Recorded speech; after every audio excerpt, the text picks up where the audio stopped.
You guys, I don't know if it's just me, but I'm always not in a good mood when I'm broke. Small things like this, they quick vex me. Our 20s and 30s are like the most crucial points in our lives. This is the point where whatever decision we take will have like long-term effects in our lives, and this is time to imbibe certain life skills that we can take on all through our lives. I know saving is hard, but so is being broke. Being broke is like the absolute ghetto. Most of the time in my friendship circle, I'm usually the saver. I feel this is something I've hacked since I was in uni. When I was in uni, I used to make hair and I used to sell wigs. If you knew me when I used to make hair and sell wigs, please leave a comment down below. You're an OG before IG. Those days, those hustle days. I'm still hustling, no, but you know, those you get. I'm here with 7 tips that have been able to help me save effectively. So if this is your jam, if this is something you are interested in, then definitely keep watching.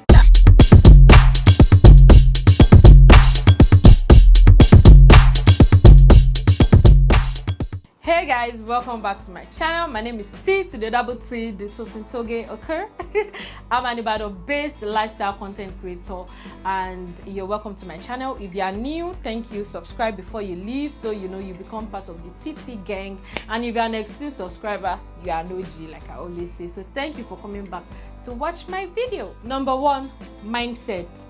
So I'm a big believer in wanting to do something starting from the mind first. If you believe in yourself that, okay, you want to start, saving, definitely you're going to start saving. If you think you have to double or triple your salary or your earnings before you start saving, most of the time when you earn more, you tend to have like bigger appetite. Basically, your expenses become, way more. So if you have the mindset now that you have to start little, then definitely you have that same mindset when you have double and triple of your current salary. So having it in mind first that you want to start saving is key, and that is what I want you guys to have. Okay.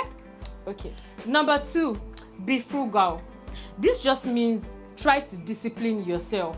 So there are so many things that you might have to cut down on now that you have decided that you want to start saving.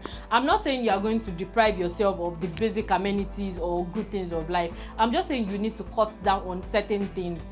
This might mean finding alternative to certain expenses. I'll give you an example. If you are someone that uses maybe Uber from work every day, from your house to your work every day, you might need to maybe find like 2 other people that go along your route, and then you guys can carpool together. That way your transport is reduced by 2 or 3, and then you have even more to go into your savings. There are certain subscriptions that so many people are on that you definitely don't use. An example I always give is DSTV. Most of the time you have somebody that is working 8 to 8 p.m. By the time you get back from work, you are all knackered and you just want to sleep. The month goes by and then you don't end up using the old DSTV. That's extra 25k you have lost, that you could have gone into your savings. So those are examples of things that I feel like, you can cut down on and be more disciplined. If you have like YouTube Music and Spotify subscription, why do you have 2 subscriptions? Stick to one and save on the other one. An easy way to find out on all these costs or expenses, because you might not remember everything at once, is to download your bank statement. Most banks in Nigeria anyway allow you to download your bank statement, and then you can go through everything for like the past 2 or 3 months, and then you can see places that your money are going into that you probably know that you can definitely cut down on this. It will even allow you make better and informed decisions. Like instead of buying daily data, you might find out that it's even cheaper for you to buy data at once in bulk at the beginning of the month. So those are ways that I feel like you can see the loopholes in your expenses that you can cut down on, and definitely get better and have more to even save. Number 3, have a budget and stick to it. I'm not gonna lie, this one is hard. It's very hard, but it is quite doable. Having a budget for the different things that you spend money on, your groceries, your transport, food. Like I said, download your account statement to have a rough idea of how much on things you spend money on actually. Then have a budget for each section of it and stick to the budget. But I'm going to say be reasonable, and this is why. You cannot go from spending 150,000 naira per month for example, and then because you are trying to, become a saver and have a budget, you go from 150 and say your budget is going to be 80,000 naira. It's not going to work, because you are not going to cut down on most of these things, at least not in the first month. So having a reasonable budget will be going from spending 150,000 naira a month to creating a budget that allows you just spend 120,000 naira a month. The 30k can be put, into your savings. Like I always say, saving is a marathon, not a sprint. So little drops of water make the mighty ocean. Number 4, automate your savings. This is going to come in very handy for you, especially if you are a salary earner.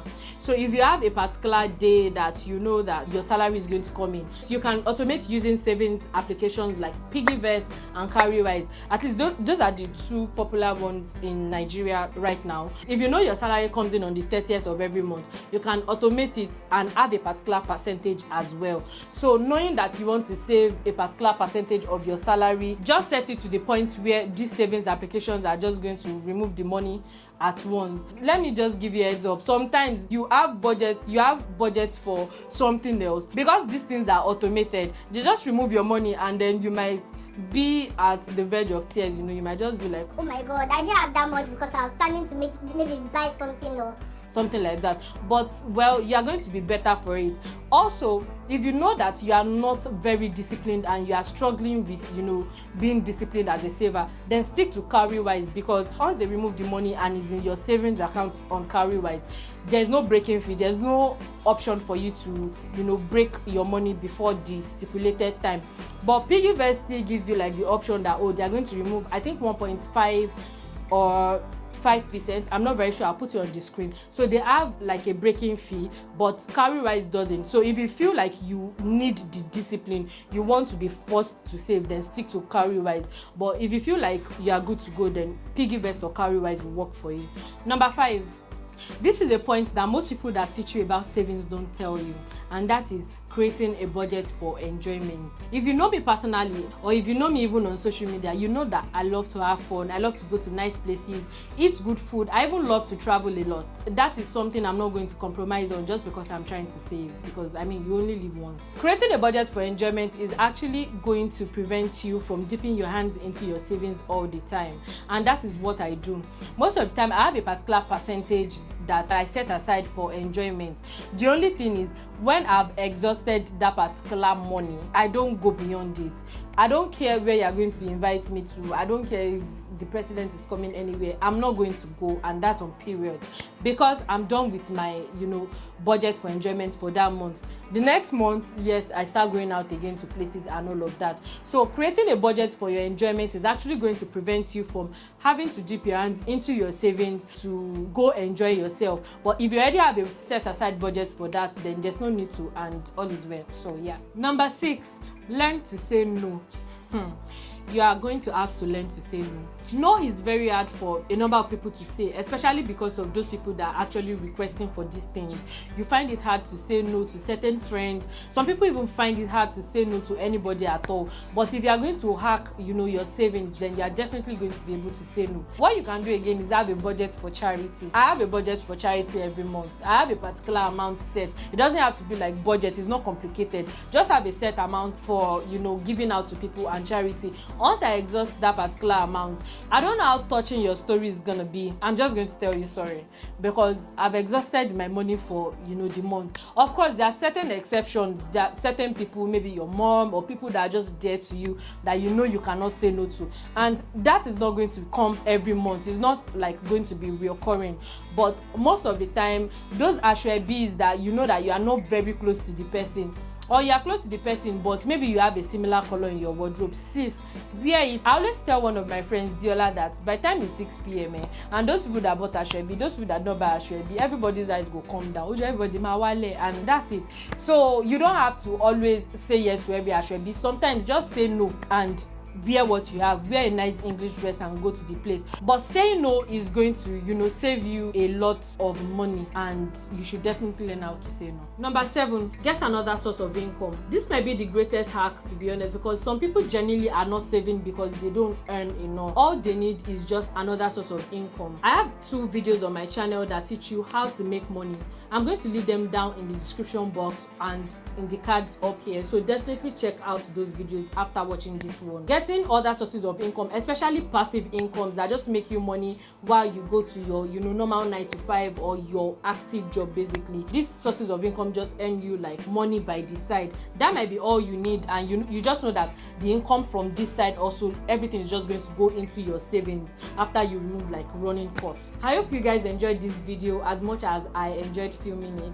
I love talking about money a lot, so I definitely enjoyed filming this video. If you're not subscribed to my channel yet, please do so before you leave. I would really appreciate it. And like this video, please like this video. If you like this video, YouTube is going to suggest my video to more people, and then I'm going to get more eyes on my channel, and we grow together basically. So please share this video on social media, especially if you loved it, and leave a comment. Let me know in the comment section which tip you have been using to that has been helping you save more, because I'm trying to learn. We're all trying to learn, so I'm trying to learn from you in the comments. So definitely leave a comment. If you think I've omitted any tips, please leave it down below. Thank you so much, and don't forget to keep growing and stay glowing. I'm going to see you in my next video. Bye. Saving is a marathon, not a sprint, so little drops of water make the mighty ocean. Number 2, be frugal. Be frugal. I feel like this. Oh God.